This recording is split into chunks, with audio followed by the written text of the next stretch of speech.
မြတ်စွာဘုရားကတခါတော့ကမိန့်ကြားတယ်ငါဟာကြာပန်းနဲ့လားတရံတူတယ်ကြာပန်းဆိုတာဟာရေထဲမှာပေါက်တယ်ရေထဲမှာကြီးတယ်ရေထဲမှာကြီးပြီးတော့ရေမျက်နှာပေါ်ပြင်ပေါ်တက်ပြီးတော့ပွင့်တယ်ကြာပန်းသို့တော့ရေနဲ့ထိတွေ့ခြင်းမရှိဘူးရေဟာကြာပန်းကိုညစ်ပေအောင်မလုပ်နိုင်ဘူးကြာပန်းပေါ်ရေကျလိုက်လို့ရှိရင်ကြာရွက်ပေါ်ကျကြာဘက်ပေါ်ကျ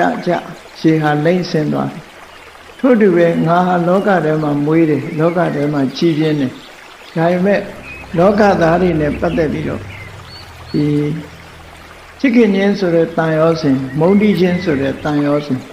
လောကသားတွေပေါ်မှာဖြစ်ပေါ်လာတဲ့တန်ရောစဉ်တွေတခုမှမရှိဘဲနဲ့လောကသားတွေနဲ့လွတ်လပ်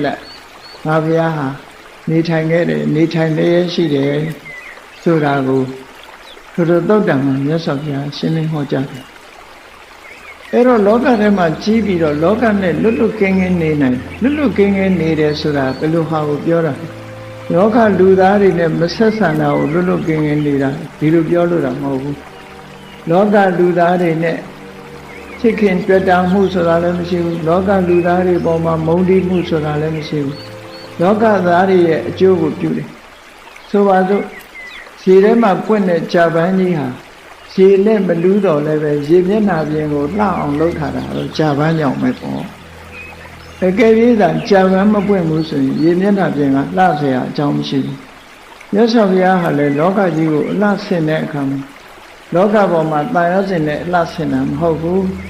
လွတ်လပ်ပြီးတော့မြင့်မြတ်တဲ့အပင်တရံနဲ့အလှဆင်ခဲ့ပြီးလောကရဲ့အကျိုးကိုပြုခဲ့ကြာပန်းကြီးဟာဤပြီးပေါက်ဖွားရာရေကန်ရေမျက်နှာပြီးမောပေါက်ဖွားတင်းတင်းတယ်နေပြီးတော့ရေကန်ရဲ့အလှကိုတစားဆင်ပေးတယ်လို့ပဲမြတ်စွာဘုရားဟာလောကရဲ့အလှကိုတစားဆင်ပေးတဲ့ပုဂ္ဂိုလ်ကြာပန်းဟာရေကိုအကျိုးပြုတယ်လို့ပဲမြတ်စွာဘုရားကလည်းလောကသားတွေကိုအကျိုးပြုတယ်လို့ဒီလိုနှိုင်းရှင်ပြီးတော့လေ့လာလို့ရတာပေါ့နော်